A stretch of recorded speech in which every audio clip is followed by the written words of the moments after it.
오늘은 특별히 북한이라는 현실 앞에서 하나님의 말씀을 다시 한번 묵상하고 우리가 어떤 마음과 자세로 이 시대를 서야 되는지, 통과해야 되는지 말씀을 통해서 보겠습니다. 여기 설교 요약을 보시면서 보겠습니다. 사울은 자기 의지로 왕이 된 사람이 아닙니다. 사울은 이스라엘 백성들이 우리에게도 왕을 세워주세요 라고 주장을 했고, 또 하나님이 그것을 그냥 허용하셨습니다. 원래 이스라엘의 왕은 누구죠? 하나님이십니다. 그래서 이스라엘 백성들이 우리에게도 다른 이방 나라들처럼 왕을 세워달라고 하는 그 요구 자체가 불신의 행위입니다. 하나님이 왕이심을 부정하는 행위죠. 근데 하나님은 그것을 그냥 받아주십니다. 성도 여러분, 우리가 이 인생을 살면서 우리가 다 알아요. 이거 하면 안 된다는 거 알아요. 근데 어떤 때는 하나님께 때를 쓰면서 이거 좀 해주세요. 이거 좀 봐주세요. 이러면서 하나님의 말씀은 분명히 아닌데 그거를 밀어붙일 때가 있죠. 근데 또 돼요. 그러면서 어떻게 해석하냐면 하나님이 나를 이렇게 허락하셨네? 이렇게 하죠. 마치 여자가 뱀이 유혹해서 선과학을 알리는 나무를 먹으라고 했을 때 넘어가잖아요. 그럼 이런 거예요.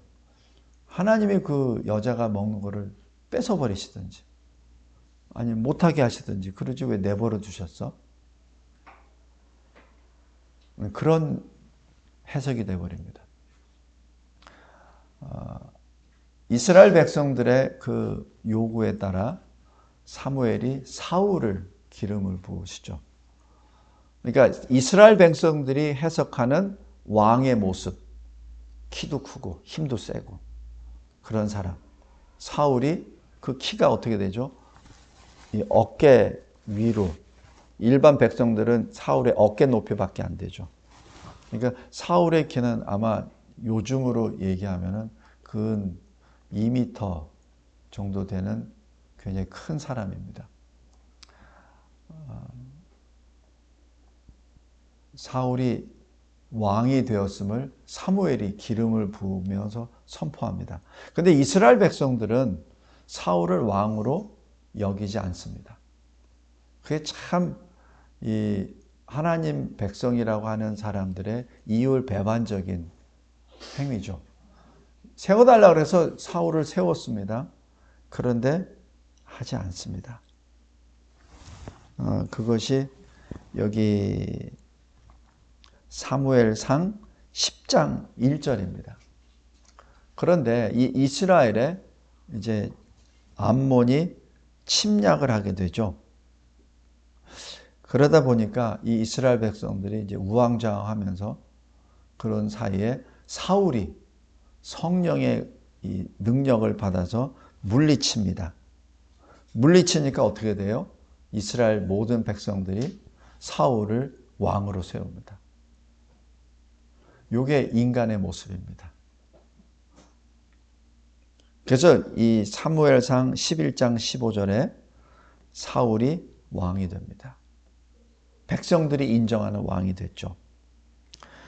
이때 또 블레셋이 침략을 합니다. 그래서 사울이 사무엘에게 또 어떤 그 경우인지는 잘 모르겠으나 7일 후에 번제를 드리고 그 다음에 블레셋 공격을 막겠습니다. 아마 그렇게 했을 거예요. 근데 7일 동안 잘 버티고 있다가 마지막 순간까지 사무엘이 등장하지 않으니까 사울이 자기 마음대로 번제를 드려버립니다. 하나님께 드리는 예배는 하나님이 주신 말씀대로 드려야 돼요. 왕은 번제 드릴 권한이 없습니다. 그런데 이 사울이 번제를 드리는 것을 마치자마자 사무엘이 등장하죠. 그에게는 아직 7일이 지나가지도 않았는데 사울이 임의로 번제를 드렸다는 것을 의미합니다. 거기에 대해서 사울이 하나님 앞에 회개를 했어야 됩니다. 근데 변명을 하죠. 사무엘 당시는 아직 나타나지도 않고 블레셋은 계속 우리를 공격하려고 오고, 그러니까 아무것도 안 하니까 우리 군사들은 막 흩어지고, 그래서 내가 번제를 드렸습니다. 할 수 없이 이렇게 드렸습니다라고 변명을 하죠. 이때 사무엘이 하나님의 말씀을 전합니다. 사무엘상 13장 14절입니다. 우리 설교 요약의 큰 2번에 작은 2번입니다. 하나님이 그의 마음에 맞는 사람을 구하여 왕으로 삼으셨다. 이렇게 선포합니다. 이 얘기는 뭡니까? 더 이상 사울은 왕이 아니라는 뜻이죠. 여기 그의 마음에 맞는 사람이 누굽니까? 사도행전 13장 22절에 있는 다윗입니다. 내가 이새의 아들 보니 내 마음에 맞는 자라. 그를 통하여 내 뜻을 다 이루리라. 바로 여기서 인용이 되죠. 그 다음에 또 하나는 하나님께서 그나마 사울에게 마지막 기회를 또 주세요. 아말렉을 진멸하라. 아예 없애버리라. 그들이 가지고 있는 짐승, 사람 싹 다 없애버리라. 하나님 명령입니다. 이것은 정복의 개념이 아니라 심판의 개념입니다. 그러니까 하나님이 사울을 통해서 아말렉에 심판하시는 거예요. 근데 하나님의 심판의 역사를 그냥 일반 전쟁의 역사로 자기가 마음대로 해석하고 아말렉을 이겼습니다. 왜? 하나님이 이렇게 능력을 주셨으니까. 그런데 막상 다 없애려고 하다 보니 양과 소와 귀한 것들이 너무 많이 있는 거예요. 그래서 사울이 자기 마음대로 하나님 말씀에 불순종하고 그것들을 남깁니다. 이때 사무엘이 오죠. 또 이 사울은 변명을 합니다. 하나님께 번제 드리기 위해서. 이걸 내버려 뒀는데 실은 제가 하나님 말씀에 순종하려고 했는데 백성들이 이게 너무 아까우니까 좀 놔두자고 해서 이렇게 했습니다. 이때 하나님이 사울을 통하여 하신 말씀이 사무엘상 15장 23절입니다. 우리 설교 요약 큰 2번에 작은 4번입니다. 왕이 여호와의 말씀을 버렸으므로 여호와께서도 왕을 버려 왕이 되지 못하게 하셨나이다.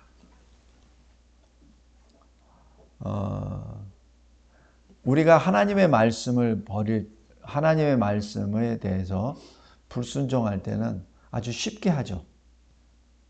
근데 그것을 하나님은 뭐라고 하시냐면은 하나님을 버렸다 이렇게 말씀합니다. 성도 여러분, 이게 하나님 말씀에 대한 불순종이라는 그 개념이 그냥 인간끼리 서로 하다가 약속 어기고 그런 차원으로 해석하면 절대 안 됩니다. 내가 하나님 말씀에 불순종했잖아요. 그 자체는 하나님을 버렸다는 행위입니다. 굉장히 무서운 일입니다. 아담이 불순종해서 에덴에서 쫓겨났잖아요. 노아 시대에 사람들이 불순종하니까 다 죽었잖아요. 두말할 필요도 없잖아요. 그러니까 하나님의 말씀을 경홀히 여기는 것은 하나님을 버리는 행위입니다. 실질적으로 여기에서 사울은 왕이 아닙니다. 이때 사울이 어떻게 해야 살 수 있죠? 하나님 앞에 그때라도 회개해야죠. 왕복을 벗어놓고 하나님 앞에 회개해야 됩니다. 그러면은 하나님이 또 어떻게 나오실지 우리는 모르죠. 이미 지나간 역사에 대해서는 가정이 없으니까 거기까지 생각할 필요는 없다고 봅니다. 그래서 사울이 다윗을 죽이려고 그렇게 집요하게 쫓아다니는 겁니다. 다윗이 죽을 일이 했나요? 자기가 무서워서 떨었었던 골리앗을 물리친 사람이 누굽니까? 다윗이잖아요.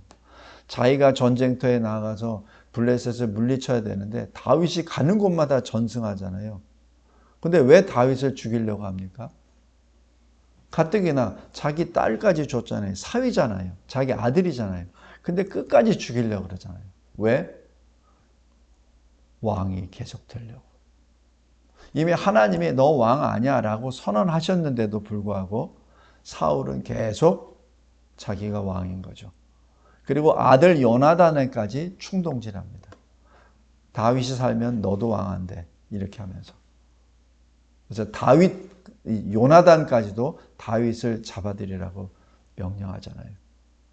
성도 여러분, 사울, 바로 그러한 장본인입니다. 그 사울이 블레셋과의 전쟁에서 죽죠. 죽고 난 다음에 원래 왕이 죽으면은 누가 다시 후계자가 됩니까? 그걸 누가 결정을 합니까? 하나님이 세우신 나라라면 하나님이 정하시겠죠. 근데 사울은 더 이상 이스라엘의 왕이 아니에요. 근데 자기가 왕이라고 주장했던 왕입니다. 그러니까 사울이 죽고 난 다음에 그 다음 2인자가 사울의 아들을 왕으로 세웁니다. 그것이 사울의 군사령관 아브넬이 사울의 아들 이스보셋을 왕으로 세우죠. 그러니까 실권자가 누굽니까? 아브넬이죠. 이스보셋이 아닙니다. 나중에 우리 잘 알듯이 이 아브넬이 이스라엘을 다윗에게 바치죠. 더 이상 소망이 없고 자기도 더 이상 어떻게 할 수 없기 때문에. 그러나 또 다윗의 밑에 있는 사령관이 아브넬을 죽여버리고 또 이 이스보셋은 왕위에서 더 이상 버티질 못하죠. 그래서 이스보셋은 2년만 왕을 하게 됩니다. 자, 오늘 여기 본문에서 3장 1절에 사울의 집과 다윗의 집 사이에 전쟁이 오래매 다윗은 점점 강하여 가고 사울의 집은 점점 약하여 가니라. 사울이 죽기 전에 다윗은 쫓겨다니는 신세였죠. 감히 사울과 전쟁할 수 없는 상태였습니다.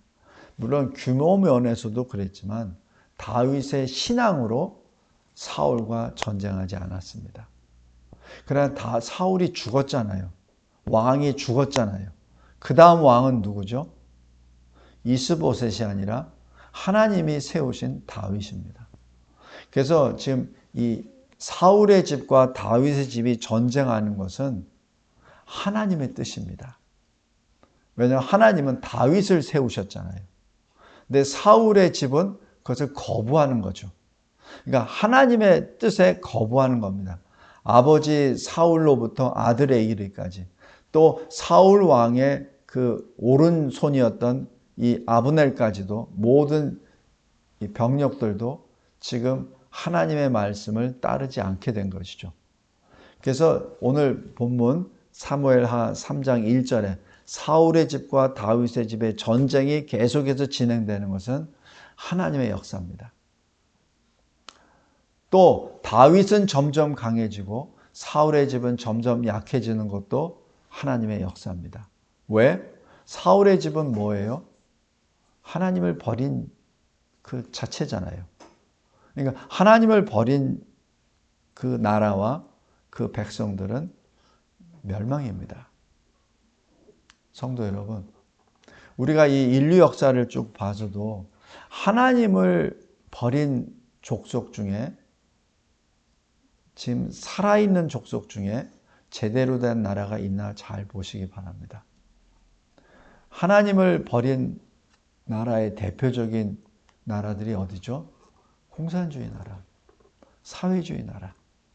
또 과거 유럽의 그 강국이 하나님의 말씀을 지켰을 때는 세계를 제패했지만 하나님의 말씀을 부정하고 부인하고 한 나라들 지금 어떻게 되죠? 하나님을 대적하는 이슬람에 대해서 이슬람화 되어가고 있잖아요. 성도 여러분, 하나님께는 천년이 하루 같고 하루가 천년 같습니다. 우리에게는 마치 지금 현재 2024년이 굉장히 길게 느껴질 수도 있고 2000년의 이 서기 이후의 그 역사가 오랫동안 여겨질 수도 있지만 하나님에 대해서는 하나님 보기에는 그게 이틀밖에 안 됩니다. 아니면 2시간이 될 수도 있고요. 아니면 2초가 될 수도 있습니다. 성도 여러분, 나라를 세우시는 분도 하나님이십니다. 지금 저 나라가 저렇게 세잖아요. 하나님 보시기에는 그거는 몇 초입니다. 거기에 마음을 빼앗기지 말기 바랍니다. 우리 예레미야 1장 한번 보세요. 예레미야 1장.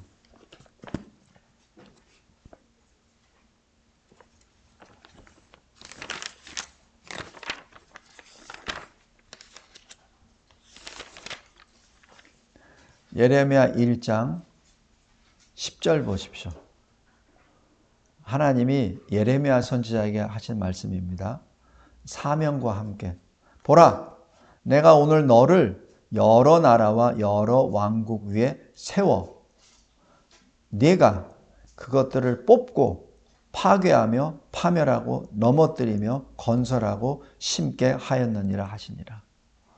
지금 이 예레미야 선지자가 실질적으로 이런 걸 했나요? 아니죠. 예레미야는 하나님의 말씀을 선포했죠. 이 나라는 망한다 라고 했을 때 망했죠. 이 나라는 흥할 것이다. 흥했죠.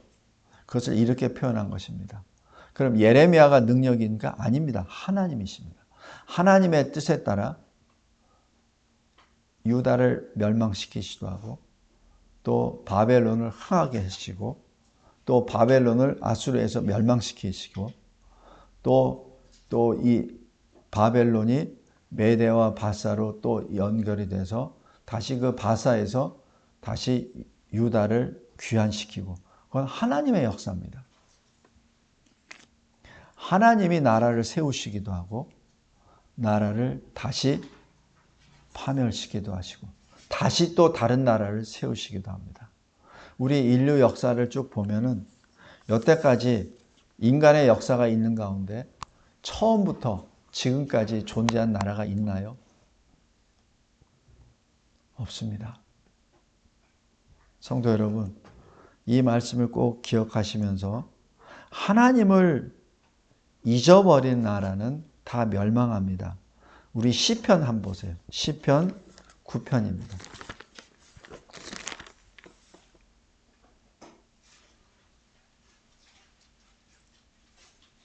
시편 9편 17절 보세요. 악인들이 수올로 돌아가며 하나님을 잊어버린 모든 이방 나라들이 그리하리로다. 하나님을 잊어버리면 사라집니다. 지금 현재는 하나님을 부정하는 나라들과 또 그 단체와 기관들이 마치 힘을 얻은 것처럼 그렇게 목소리를 크게 내며 하나님을 멸시하고 조롱합니다. 그러나 그들의 결국은 멸망입니다. 꼭 기억하시기 바랍니다. 그래서 우리 사무엘상 12장 한번 보세요. 사무엘상 12장 24절 25절 말씀 잘 보시기 바랍니다. 사무엘상 12장 24절 25절 너희는 여호와께서 너희를 위하여 행하신 그 큰 일을 생각하여 오직 그를 경외하며 너희의 마음을 다하여 진실이 섬기라. 만일 너희가 여전히 악을 행하면 너희와 너희 왕이 다 멸망하리라. 여기서 너희가 누구죠? 이스라엘입니다. 그러니까 하나님을 만약에 떠나고 하나님이 하지 말라는 악을 계속 행하면 이스라엘, 하나님이 세우신 나라, 그것도 멸망하리라. 지금 하나님이 그렇게 말씀하십니다. 오늘 이제 본론으로 들어가겠습니다. 요즘에 북한이, 특별히 김정은이 북한과 남한을 아예 두 개 국가로 따로 세우려고 주장합니다. 그래서 이렇게 말해요. 적대적 두 개 국가로 따로 살자. 우리 한민족도 아니다. 통일도 아니다. 만일 대한민국이 전쟁을 일으킨다면 곧바로 점령, 평정, 수복, 편입시키겠다. 이런 말을 딱 하고 나니까 그냥 언론 매체들이 계속 나와서 뭐라고 하죠? 우리 전쟁 위험 났네. 한반도에 이렇게 고조되는 게 없네. 해외 외신들 또 인용을 해가지고 막 이렇게 합니다. 그 다음에 최근에 경의선, 동해선, 남북 연결도로를 탁 파괴하니까 그거를 그냥 하루에 수십 번 계속 보내면서 우리나라에 이제 전쟁이 일어나네. 그러면서 국경, 이 DMZ 부근에 있는 사는 사람들, 잘 아무것도 모르는 사람들한테 인터뷰하면서 두렵네요. 전쟁이 나면 어떻게 하죠? 막 이렇게 하고. 그러다 보니 자기 아들이 군대 간 그 부모들은 밤을 새면서 울고 불고 하죠. 성도 여러분, 우리 정신 똑바로 차기 바랍니다. 우리 성경까지 갈 필요도 없고 상식선에서 생각해 보십시다. 전쟁을 하겠다는 나라가 그 접근로가 되는 도로를 파괴합니까?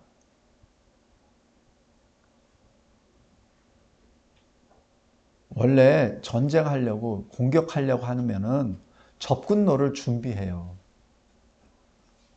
근데 그거를 파괴합니까?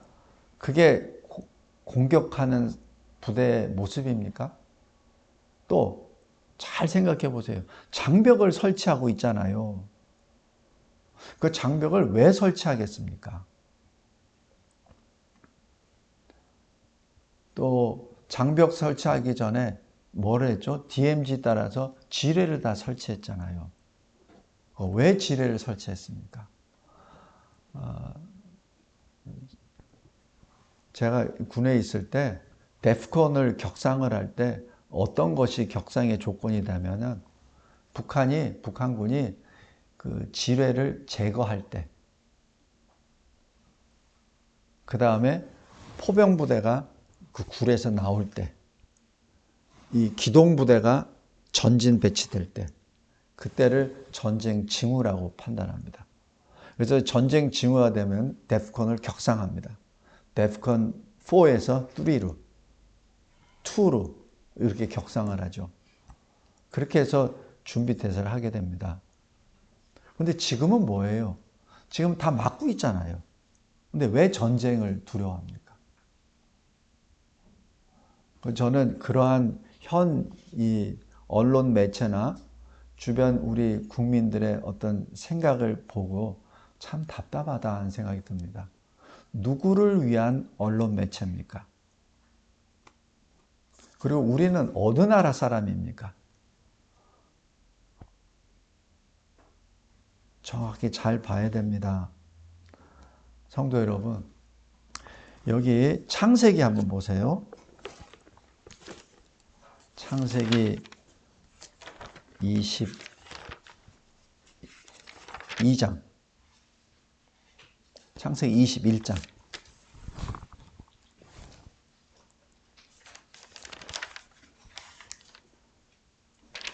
사라가 이삭을 낳고 난 다음에 어떤 일이 벌어지냐면 22절. 그때 아비멜렉과 그 군대 장관 비골이 아브라함에게 말하여 이르되, 이렇게 옵니다. 그러니까 아비멜렉과 그 군대 장관 비골이 아브라함에게 와요. 그러면서 말하냐면 내가 무슨 일을 하든지 하나님이 너와 함께 계시도다. 그런즉 너는 나와 내 아들과 내 손자에게 거짓되이 행하지 아니하기를 이제 여기서 하나님을 가리켜 내게 맹세하라. 내가 너에게 후대한 대로 너도 나와 네가 머무는 이 땅에 행할 것이니라. 마치 이 아비멜렉 왕이 아브라함에게 와서 협박조로 얘기해요. 내가 너 잘해줬잖아. 그러니까 너희들도 나 잘해줘. 이겁니다. 근데 이 아비멜렉이 어떤 존재냐면은 여기 20장 보세요. 창세기 20장 1절에 아브라함이 거기서 네게브 땅으로 옮겨가 가데스와 술 사이 그랄에 거류하며 그의 아내 사라를 자기 누이라 하였으므로 그랄 왕 아비멜렉이 사람을 보내어 사라를 데려갔더니 이럽니다. 그죠? 그러니까 아비멜렉은 그랄 왕입니다. 어느 정도 세가 강하냐면 아브라함의 아내를 그냥 데려가 버려요. 그래도 아무 조치가 할 수 없는 상태예요. 일국의 왕입니다. 그런 관계예요. 그죠? 그런데 그런 아비멜렉이 오늘 여기 21장 22절에 아브라함에게 찾아온 거예요. 이게 있을 수 있는 일입니까? 있을 수 없는 일입니다. 아비멜렉이 아브라함을 불러들여야지. 아브라함 오라 그래. 이래야지. 아브라함 체포해와. 이러면 다 되잖아요. 근데 어떻게 아비멜렉이 자기 군대 장관을 거드리며 아브라함한테 가서 이런 말을 합니까? 잘 보세요. 23절에 나와 내 아들과 내 손자에게 거짓되이 행하지 말라. 아브라함이 언제 거짓되이 행했습니까? 살기 위해서 자기 아내 사라를 자기 누이라고만 얘기했지. 언제 거짓되이 했습니까? 살기 위해서 한 건데. 자, 근데 여기 22절에 중요한 힌트가 있습니다. 아브라함에게 뭐라냐면 네가 무슨 일을 하든지 하나님이 너와 함께 계시도다. 그러니까 이 아비멜렉은 누가 두려운 거예요? 아브라함이 아니에요. 하나님이 두려운 겁니다. 하나님이 두려우니까 아브라함에게 그렇게 협상을 제안하는 거예요. 실은 자기가 악한 일은 다 했죠. 아브라함이 이렇게 뭐 우물 파면은 그 사람들이 와서 뺏어버렸잖아요. 그럼 또 다른데 우물 파면 또 뺏어버렸잖아요. 아내까지도 뺏어버렸잖아요. 근데 하나님이 거기서 들어가셔가지고 그거를 중단시켜 주셨지. 만약에 창세기 20장에 사라를 만약에 그대로 놔두셨다면 어떡하죠? 이삭 태어나기 어렵습니다. 굉장히 큰 위기입니다. 지금 그런 관계예요. 성도 여러분, 오늘 다시 말씀으로 돌아가겠습니다. 사울의 집과 다윗의 집이 전쟁하는 것, 사울 왕이 살았을 때는 있을 수 없는 일이에요. 다윗은 무조건 쫓겨다녔죠. 사울 왕이 죽고 전쟁이 일어나죠. 그런데 거기서 다윗은 점점 강해지고 사울은 점점 약해집니다. 왜냐하면 다윗은 하나님의 마음에 맞는 자요. 사울의 집은 하나님을 버린 족속들이죠. 다시 현 시점으로 돌아오겠습니다. 북한은 어떻죠? 하나님을 부인하는 집단들입니다. 김일성, 김정일, 김정은을 신으로 섬기는 우상 집단이죠. 그러니까 그 나라가 제대로 될 수 있습니까? 하나님을 버리면 어떻게 되죠? 멸망한다고 했잖아요. 지금 멸망 중에 있는 거예요. 얼마나 심하게 멸망했냐고요? 오직 살수가 없으면 탈북을 하겠습니까? 그 탈북자들이 이제 수가 많아지니까 오죽 많으면은 방벽을 세우겠습니까? 지뢰로도 안 되니까. 지난번에 몇 명 내려왔었잖아요. 그 두 사람이 와다가 한 사람은 넘어지고 멀리서 하니까 한 사람만 넘어왔잖아요. 그 사람이 누구예요? 넘어온 사람 아버지라고 그러더라고요. 왜? 지뢰 밟아서. 그래서 아들만 넘어왔잖아요. 그러니까 지뢰까지도 안 돼. 그러니까 방벽을 설치해 버리는 겁니다. 성도 여러분, 우리 저기 미국에 멕시코하고 미국 그 캘리포니아 쪽에 커다란 방벽 세우죠? 그 사진에서 봤죠? 그게 얼마나 높습니까? 왜 세우죠? 미국으로 넘어오는 멕시코 난민들이 너무 많으니까. 국경 경비대로 이게 안 되니까. 그래서 방벽을 세우는 거 아닙니까? 북한이 왜 방벽을 세우겠어요? 지금 탈북자가 현재는 탈북민들이 손으로 셉니다. 그래 이것이 점점 더 이게 예측입니다. 수백 명, 수천 명, 수만 명이 동시에 탈북한다고 하십시오. 지뢰는 몇 개 터지면 돼. 몇 명 죽으면 돼. 그러면 그 지뢰밭을 통과해서 그대로 내려오면 그거 누가 막습니까? 그러니까 방벽을 세우는 거예요. 아예 넘어오지 못하게. 그게 전쟁이 위기입니까? 그게 전쟁 위기예요? 그러니까 쇼를 하잖아요. 며칠 전에 김정은이 2군단에 방문해가지고 남한 지도를 펴놓고 뭐 지시봉으로 뭐 이렇게 하는 거. 그거 쇼입니다. 세상에 어느 나라가 저 상대방을 공격할 때 그 작전 지휘소를 보여주냐고요. 예? 아니 좀 정신 좀 차리셨으면 참 좋겠습니다.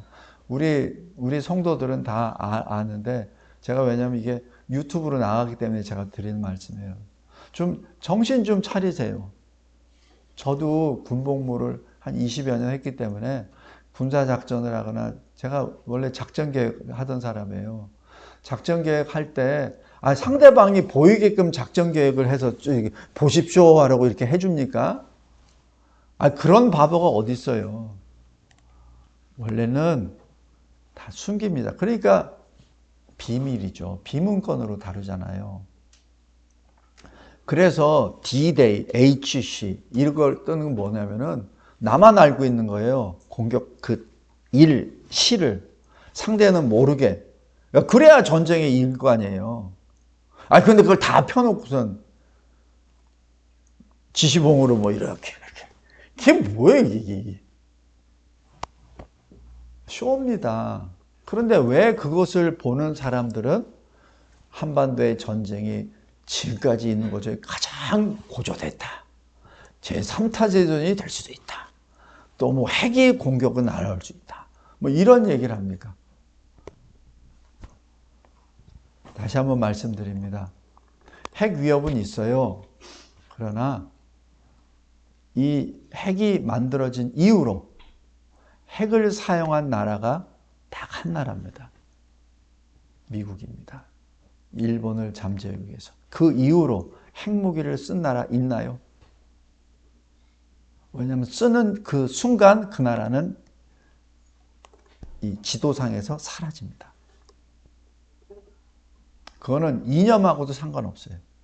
왜냐하면 지구 자체를 보호해야 되기 때문에 어느 나라든지 핵무기를 쓰면은 그 순간 그것은 도려내버립니다. 안 그러면은 핵이 막 이렇게 하면 지구가 멸망하잖아요. 그래서 없애버립니다. 그래서 김정은이 만든 미사일과 핵은 그렇게 쓸 수 없는 거예요. 성도 여러분, 우리 현실 앞에서 냉철하게 보고, 그다음에 특별히 우리는 하나님의 말씀을 믿는 하나님의 백성이잖아요. 그러니까 시대를 봤을 때 하나님의 말씀을 보기를 원합니다. 왜 김정은이 그렇게 지금 이상한 행동을 합니까? 어떤 사람들은 이렇게 봐요. 김정은이 약간 좀 모자라다. 근데 모자란 사람 아니에요. 굉장히 똑똑한 사람입니다. 왜냐하면 자기가 살 수 있는 길을 그게 유일한 길인 거예요. 오픈할 수도 없고, 그런다고 마냥 이렇게 할 수도 없고, 그래서 지금 최후의 한 수를 둔 겁니다. 그것이 적대적 이계 국가론입니다. 왜냐하면 우리나라가 북한을 공격하지 않는다는 것은 걔가 더 잘 알아요. 우리나라 사람들은 공격 안 해요. 원래 이 군사력 자체가 공격 위주로 안 돼 있어요. 원래 공격 위주로 하려면은 우리 현재 이 이게 아닙니다. 우리 군은 방어 위주입니다. 공군도 그렇고 해군도 그렇고 육군도 그렇고 다 방어 위주예요. 공격 위주가 아닙니다. 그러니까 상대가 알아요. 김정은이 알아요. 대한민국은 우리를 공격 안 한다는 거, 자기들 공격 안 하는 거 압니다. 그러니까 마음대로 거짓말하는 거예요. 그러면서 이 대한민국에 있는 간첩들을 준동시켜서 이제는 한반도의 위기가 고조된다고 계속 만들죠. 그러면 우리 국민들은 어떻게 되죠? 온매 무서워, 온매 무서워 하면서 현 정부에 대해서 계속 반기를 들겠죠. 당신 때문에 지금 위기가 고조된 거 아니야. 지난번 정부가 잘 갖다 주니까 전쟁이 일어났어. 위기 뭐 됐어? 좀 욕만 얻어먹으면 됐지. 당신이 욕 좀 얻어먹어. 그러면 되잖아. 대통령이 무슨 소머리가 됐든 양머리가 됐든 욕 얻어먹으면 됐잖아. 그래도 전쟁 안 일어나면 됐잖아. 그러니까 우리 전쟁 안 일어나게 해. 당신처럼 그렇게 고집하니까 나라가 이 모양 이렇게 되는 거야. 이렇게 해버려요. 민심을 이반시켜버리고, 그리고 이 나라를 이상하게 자기 뜻대로 몰아가 버립니다. 이게 굉장히 큰 심리전입니다. 언뜻 보면은 굉장히 말도 안 되는 거짓말 같은데 이 굉장히 고도의 심리전입니다. 손자병법에 나오는 간계, 이 간첩을 통한 심리전입니다. 성도 여러분, 우리 깨어있기 바랍니다. 어떻게 깨어있냐고요? 제가 말씀드릴게요. 하나님 앞에 감사 기도할 때입니다. 우리가 그토록 기도했잖아요. 이 한반도가 평화로 통일하게 해주세요. 지금 그때가 온 겁니다. 그리고 우리가 항상 하나님 앞에 기도했잖아. 복음으로 통일하게 해주세요. 지금 그때가 온 겁니다. 지금 자기들이 살 수가 없으니까, 오죽 살게 없으니까 막 방벽을 쌓고 별의별 쇼를 다 하잖아요. 여기 거기 있는 백성들은 그냥 거기서 살 수가 없기 때문에 어떻게 해서라도 탈출하려고 막 부단히 애를 쓰잖아요. 이때 우리가 어떻게 되죠? 중심 꽉 잡아야죠. 그리고 두 팔을 딱 벌리고 두려워하지 말고, 두려워서 자기 아들 군대 간 아들 죽을까 봐 눈물 흘리지 말고 그 시간에 두 손을 팔짝 열면서 할렐루야! 감사합니다. 이제는 저 북한을 우리에게 주심에 감사합니다. 주시되 복음으로 저 나라를, 저 우리 동족들을 우리가 품에 안게 해주세요라고 하나님께 감사 기도해줘. 그럴 때 하나님이 우리에게 모세에게 허락하신 그 지팡이를 주십니다. 여기 출애굽 14장 보세요.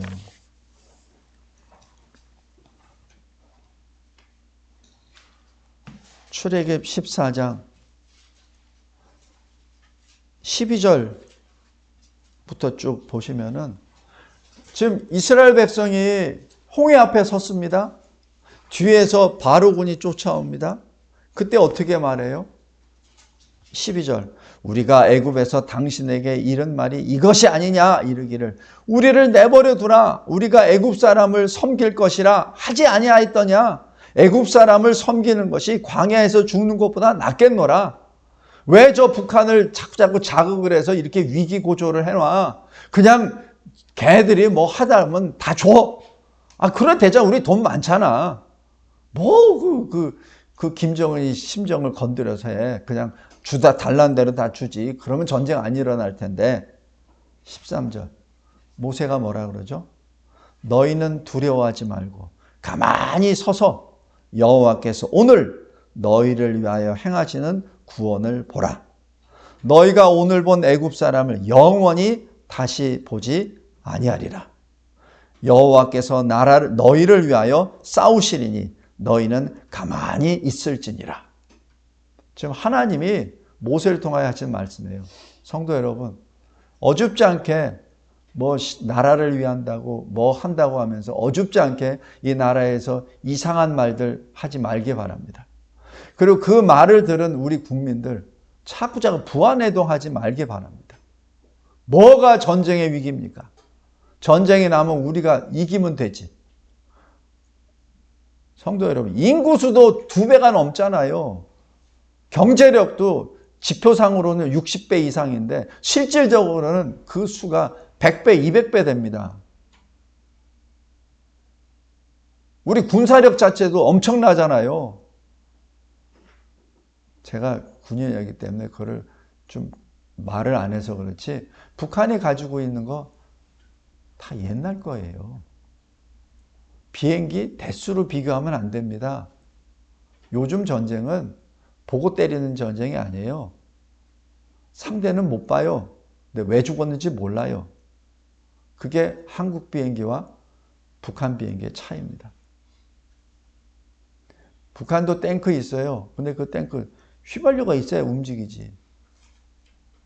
그리고 현실적으로 잘 보세요. 지금 우크라이나에 지금 병력도 가고 포탄도 다 가고 그 다음에 지난번 홍수로 인해서 신우주의 그쪽에 다 떠나가 버렸잖아요. 거기에 70에서 80% 군수 공장이 거기 다 있어요. 그럼 걔네들이 지금 뭘 하겠어요? 누가 하신 겁니까? 하나님이 하셨지. 다 쓸어버리셨잖아요.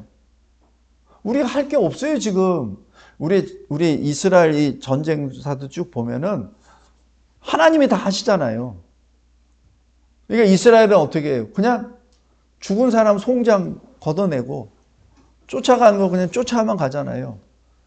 여리고성 무너질 때 뭐 이스라엘 백성들이 여리고성 뭐 이렇게 망치로 두들겨서 무너졌습니까? 하나님이 무너뜨렸잖아요. 지금 하나님이 지금 하고 계십니다, 지금. 오죽 자기가 버티질 못하니까 이익의 국가론까지 얘기합니까? 자기 할아버지, 아버지가 조카 통일하라고 유업을 남겨준 건데 그것을 포기할 정도, 나라가 그 정도 됐다는 얘기입니다, 북한이. 여기 출애굽 14장 15절 보세요. 하나님이 모세에게 말씀하십니다. 너는 어찌하여 내게 부르짖느냐? 이스라엘 자손에게 명령하여 앞으로 나아가게 하라. 나를 더 이상 나에게 뭘 어떻게 하겠다고 뭐 하지 마. 백성들이 이렇게 한다고 너 두려워 떨면서 나한테 또 기도하지 마. 너는 어떻게 하냐면 16절. 지팡이를 들어라. 손을 바다 위로 내밀어라. 그것이 갈라지게 하라. 이스라엘 자손이 바다 가운데서 마른 땅으로 행하리라. 내가 애굽 사람들의 마음을 완악하게 할 것인즉 그들이 그 뒤를 따라 들어갈 것이라. 딱 하잖아요. 성도 여러분, 전쟁은 하나님께 속해 있습니다. 심판은 하나님께 속해 있습니다. 그러기에 구원도 하나님께 속해 있습니다. 동일한 시간과 공간 속에 한쪽은 심판이 들어가고 한쪽은 구원의 역사가 일어납니다. 하나님의 말씀을 순종하는 자에게는 구원이 나타나지만 하나님을 떠난 자에게는 심판이 임합니다. 이것이 성경이 우리에게 설교하시는 말씀이요, 이것이 진리입니다. 우리는 조금 부족하지만 그래도 하나님께 예배드리잖아요. 저 북녘 땅은 뭐예요? 하나님을 부르는 자를 죽여버리잖아요. 하나님 말씀 들었다는 그 이유로 정치범 소형사에 넣어서 짐승처럼 끌고 다니다가 죽이잖아요. 그러면 하나님이 보시기에 어디에 심판을 내리시겠습니까? 그렇다고 대한민국 교회가 그러면 정결합니까? 아닙니다. 부족합니다. 그래도 하나님의 이름을 부르는 성도들 교회가 있잖아요. 그러면 하나님 편에서 어디를 구원하시겠습니까? 어디를 들어서 하나님의 뜻을 이루시겠습니까? 성도 여러분, 지금은 혼란의 때가 아닙니다. 질서의 때요. 지금은 두려움의 때가 아니라 기쁨의 때요. 감사의 때입니다. 성도들이, 교회가 현실 앞에 굳건하게 서서 하나님을 찬양합시다. 그리고 하나님이 지금 일하시는 것을 보기 바랍니다. 그리고 우리가 모세의 지팡이가 되어 저 북녘 땅에, 저 우상의 나라, 저 물에 덮여버린 우상의 물, 하나님을 대적하는 그 물에 덮인 그쪽을 향하여 손을 듭시다. 그때 우상의 물이 다 제껴질 거라 믿습니다. 현재 우리는 하나님 앞에 감사함으로, 기쁨으로, 소망으로 기도할 때입니다. 두려워하지 말기 바랍니다. 감사하고 감사합니다. 담대하라. 두려워하지 말라. 놀라지 말라. 네가 어디로 가든지, 대한민국 교회가 어디로 가든지 너희의 하나님 여호와가 너와 함께 하느니라. 감사합니다. 예수 그리스도의 이름으로 기도드리옵나이다. 아멘.